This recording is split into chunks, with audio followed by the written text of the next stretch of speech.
These are just typical examples of easy ways to get good, healthy protein in your diet.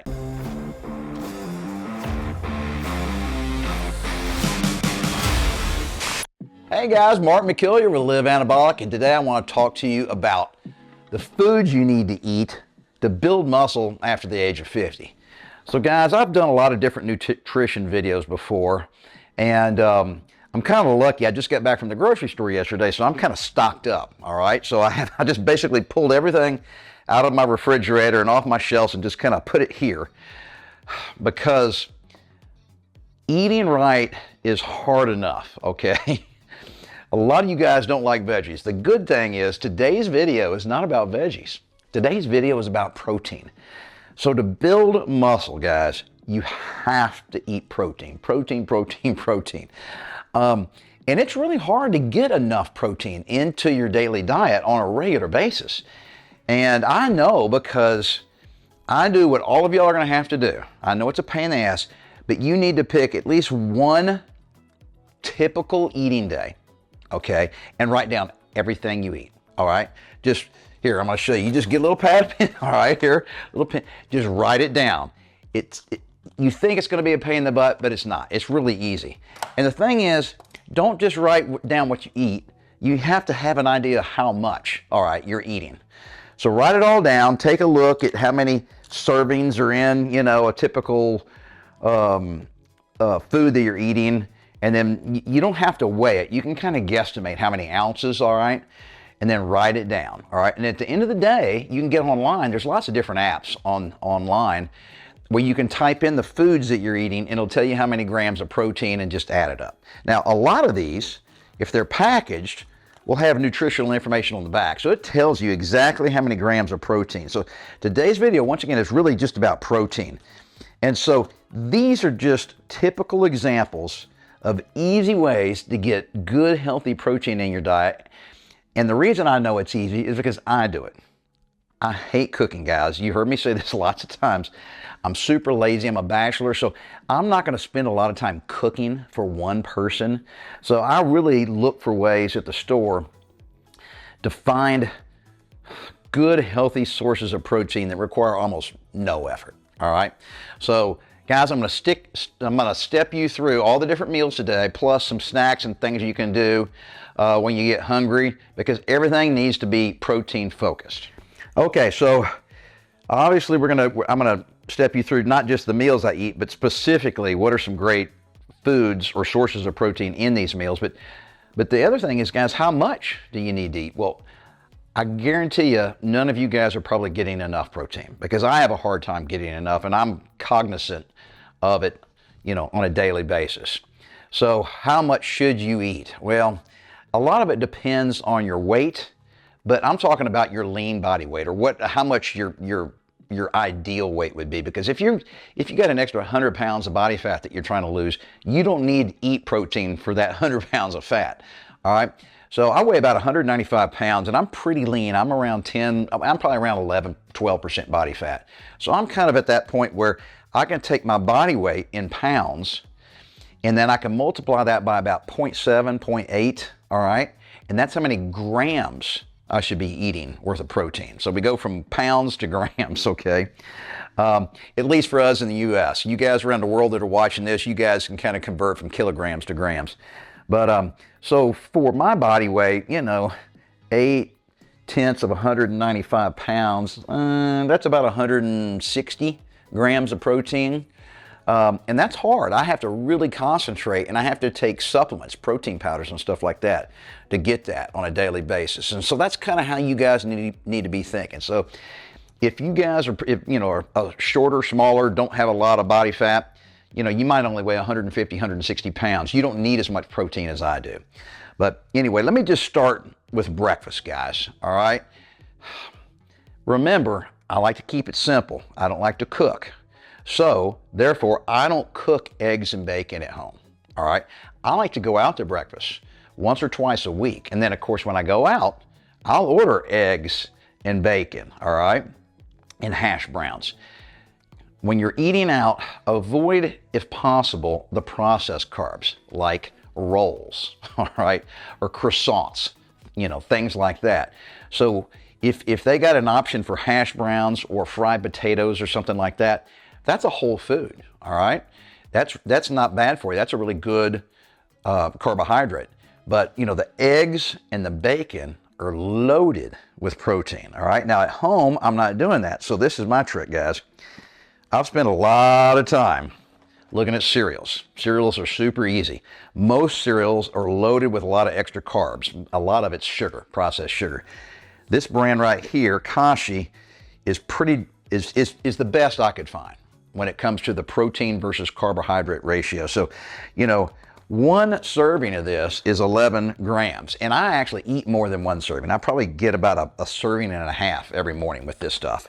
So, already if I do a, 1.5, that's about 16 grams just in the cereal. Now, guys, I don't eat it dry. Milk, all right? Now, I get reduced fat, 2% skim milk type stuff, and that's just to keep the fat content down and the calories down, all right?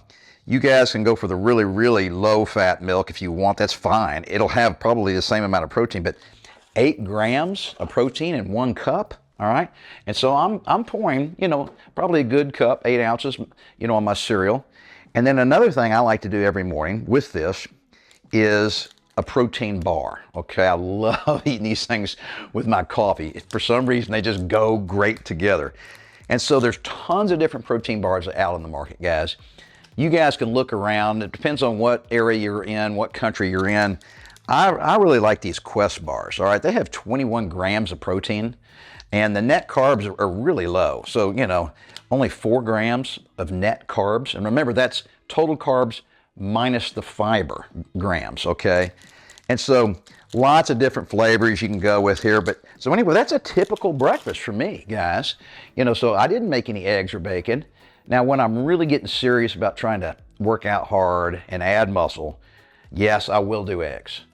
But because I'm lazy, instead of cooking scrambled eggs every morning and have to clean the skillet every time, I'll just boil a whole carton of eggs. I'll boil 12 eggs all at once, then I'll have hard-boiled eggs stored in the refrigerator. I'll just grab an egg out and I'll eat an egg. And I think that's about 8 grams of protein also. So breakfast, that's what I do. If you guys are doing intermittent fasting, that means, you're skipping breakfast. And for you guys that do intermittent fasting, it's going to be much harder for you to get to your protein goals, the total amount daily. But also, remember, if you're doing intermittent fasting, it's probably because the most important thing to you is losing a bunch of body fat, all right? So the muscle is secondary. And so that's just fine. Do the intermittent fasting. Yes, you're not going to get to your daily goals for your total protein intake, but you're still going to be building muscle working out because you're still going to be getting good healthy proteins later in the day. But remember, your goal probably is losing body fat. That's more important to you guys than it is building muscle is for me. All right, and everybody's going to work out at different times of the day. And so it really kind of depends on how your schedule is as opposed to what you're going to eat, before your workout. But guys, don't eat a whole lot right before you go to the gym, all right? It'll make you real lethargic and sluggish. It just totally screws up my energy levels. And the things that do that typically are protein and fats. Those are hard to digest and they take a long time to digest. So right before I go to the gym, I like to do, and I say right before, preferably an hour before, get a little bit of carbs, a little bit of protein in you. Doesn't need to be much. And then this is my trick, guys. Now, this is not protein, all right, but you got to try this. This is a pre-workout that we sell. It's called Anabolic ATP. The stuff rocks, all right? Just click on the link below this video. Check out the ingredients and why. Our website's super, super good about explaining everything that's in our supplements, why we put them in there. And then, guys, I love mixing this with some carbonated water that I buy. Okay, it's flavored. You don't have to do it. The stuff tastes phenomenal, all right? But when I mix it with the carbonated water, it just fizzes up and goes crazy, and I love it, all right? So it gives me a lot of energy and makes me real focused and ready to work out. And typically before I go to the gym, I might grab, and I don't mean right before, an hour, hour and a half ahead, I'll grab some nuts, maybe some beef jerky, And these are rice cakes. These are flavored cheddar cheese rice cakes. These are pretty good for you as far as a processed carbohydrate. All right, so I keep it light. Don't eat until you start to feel a little full. Otherwise, you've way overdone it. So just do a little munchy, and then head to the gym, and you'll have plenty of fuel, both protein and carbs, and of course with our supplement in there. I mean, it'll really fuel your workout. And then of course, that's why you can do a more intense workout. And the more intense your workouts, the more you get out of it. All right, well, let's just keep stepping through the day now. And remember, I'm stepping you through my typical day. All you guys are going to be completely different. That's why I can't tell you, exactly what to do and when, because, everybody's situation is radically different. A lot of times I go to the gym around 1 or 2 o'clock in the afternoon. And so when I come home from the gym, I want to get some protein in me. And so I think the easiest way to do that is with like a smoothie or some kind of a protein drink, a protein supplement, a powder, okay? So we don't sell our own. As you're watching this, as I'm making this video now, we have not yet released our own protein powder. We are about to though. So for those of you who watch this video 6 months or a year from now, we'll have our own stuff on the market. But this is what I've been buying for a while. And it's really good. Basically, it's just a good, healthy whey protein isolate, and it doesn't have a ton of extra sugar in it. Okay, so you got to be careful if you're out there on the buying protein powders on the market. A lot of them just kind of come with extra carbohydrates in there just to make them taste really good and yummy. And what's really happening is you're getting a lot of unnecessary sugar. Okay, so I like to mix this with milk. Once again, my milk is adding more protein, all right, in with my smoothie. A lot of guys will buy smoothies at the gym, and I recommend you throw a banana or some berries in there with the protein powder and the milk. Those are fantastic for you. And the reason we want to add some carbohydrates in with our smoothies is because your body takes those carbs and it triggers a release of insulin, okay? The insulin is basically like a little pickup truck that carries the protein into the muscle cells, all right? So that's what's going on. So if you eat just like a chicken breast and nothing else, that's 100% protein. There's no carbs. Let's say you haven't ingested any carbs for 2 or 3 hours. So now you get protein being broken down in your body, but you don't have an insulin release because there's no carbs in your system. And therefore, the protein is not going to be delivered to the muscle fibers nearly as efficiently as if you threw some just simple carbs in there. Doesn't have to, not sugar, never do sugar, all right? But just it could be anything, rice cakes, milk has got some carbohydrates in it, some chips, something like that. Much better than refined sugars. And that's what I do after a workout. Now, another way you guys can do it that's super simple. Remember, these protein bars, all right? So keep these in the car or your workout bag. You can always eat these. And of course, these do come with carbohydrates, all right? It's not just 100% protein.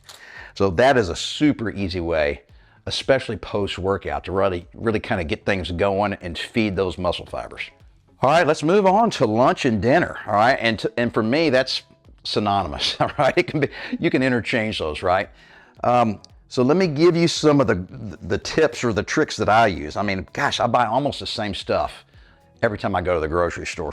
So first of all, if you want to make a sandwich, guys, try to find some keto bread. Or, every grocery store now will have a high protein, low carbohydrate type of bread. This is what I found at my grocery store. So each slice has got 4 grams of protein. That is a lot, considering how light one slice of bread is. So, you make a sandwich, that's 8 grams of protein for your sandwich, just from the bread. And of course, it comes with a lot of fiber in here. So that's a great way to do it. Try to avoid, the white breads, and, you need to learn to look at the nutrition labels on the back. And once you look at 4 or 5 or 6 different types of breads, you'll kind of get a hang for, what's good and what's bad. So, boom, we're making a sandwich. Now, what do we put in the sandwich? Protein, right? Protein. Here are some phenomenal examples. So this is just prepackaged, sliced deli meat. All right, so I got pastrami and roast beef. All right, anytime you're buying this stuff, you can look on the back if you want, but all the meats are basically, I don't know, 90% protein and a little bit of carbs and a little bit of fat. So you really don't have to worry about, the turkey, ham, roast beef, pastrami, all that kind of stuff is super high in protein and low in fats and low in carbohydrates. So load up your sandwich with tons of this stuff. Don't just put a couple little slices, all right? Because remember, it's hard to get to your daily allowance that you need for your protein to build muscle. All right, so load it up. Now, here are two other great things that I love buying. So I go to the deli section at the grocery store. I'm going to show you just kind of what these are. This is their homemade chicken salad, and this is their homemade tuna salad. Throw this, okay, on that bread. Phenomenal, guys. Now, also, I didn't bring it out here and put it on the counter because remember, today is about protein, but lettuce, tomatoes, onions, all those good little veggies, throw on the sandwich, man. Those things are basically free when it comes to calories. Very, very little calories, but they got fiber in them and micronutrients, and they're really, really good for you. So that could be dinner or lunch, all right? Once again, I like to have something kind of munchy, with it. So rice cakes are good. And then also, I like doing Triscuits. Now, this is processed food, I realize, but it's not real high in like sugar, okay? So the glycemic index on this stuff isn't sky high. And I still need to have something crunchy and salty when I'm eating my sandwiches. So that is a super easy way to do lunch or dinner, guys. All right, so let me just give you a few more things here as ideas. So basically, when it comes to protein, eat anything that used to be alive, that was an animal at one point. It's good for you. Lots of protein and low in carbs and low in fat. And when I say anything that was alive, I'm talking about cows, chickens, fish, even shrimp. All that stuff is real high in protein and real low in carbs and fat. So get creative, this is cans of tuna fish, all right? I think, beans. Surprisingly, beans are high in fiber and protein and almost no carbs. Everybody used to think beans have got a lot of carbs or fat in them, and that's because when you used to go to a restaurant like a Mexican food restaurant, they would add lard into their refried beans. Well, it doesn't come that way at the grocery store. So this stuff has got almost no fat, almost very low carbs, good amount of fiber and a good amount of protein. This is a biggie, guys. This is great. Greek yogurt. Lots of different brands out there. Experiment, find the ones. This is what I like. This is by Dannon, I believe. Yeah, Dannon, Light and Fit. Light meaning it's lower in sugar than their plain Greek yogurt. 12 grams of protein in that little tiny tub. And they got all these different fruit flavors. And guys, it tastes phenomenal. This is really good for a late night snack when you get the munchies and you're kind of craving something sugary, like post dinner. This tastes almost as good as ice cream, and it's really good for you. I mean, you don't have to eat this just at 10 o'clock at night. You can eat this in the middle of the day. This would actually be a good pre-workout meal. Eat this about an hour before you go, and then grab some of our anabolic ATP pre-workout, dude, and you will be wired. You will be ready to go. I even have some shrimp in here. And so, guys, this is super simple. And then I can't remember if I talked about this, but this is another good late night snack, beef jerky. And guys, beef jerky is kind of expensive. So I buy the store brand. This is the local store. It's not a brand name, basically. This is and it's about, 30% cheaper. And once again, guys, this is like 100% protein. Almost no carbs, almost no fat. So I'll eat that, and then I love cheese. So, you can look at the different cheeses, you can look at the stuff, but this is 7 grams of protein per serving for only 1 ounce. All right, and I'll probably eat a good two ounces, maybe more of this stuff at night with this. All right, so I'm getting, tons of extra protein late at night, and you don't have to do this at night. All this kind of food that I'm talking about can be any time of the day. There's nothing special about the way or the order that I eat it in. You guys figure out what's best for you and go from there. All right, so you've heard me say this lots of times at the end of every one of my videos. Stick with it and never give up on yourself. Well, that's the key to nutrition, guys. It's so hard to stick with because basically it's something you got to think about all day long. I can go to the gym or do my workout at home, and after 45 minutes or an hour, I'm done. I don't have to worry about anything for the rest of the day, not until tomorrow. But when it comes to food, man, I'm constantly having to worry about what I'm eating and what to avoid eating. But today's video should give you a ton of great ideas when it comes to protein.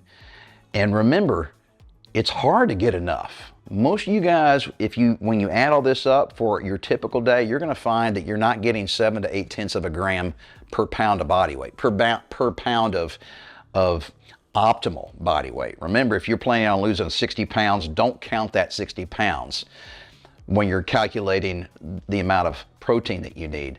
But you're going to find it hard. I bet you a lot of you guys are only getting 4 or 5 tenths of a gram of protein for each pound of optimal body weight. And so you're going to really need to bump that up if you want to build muscle after the age of 50.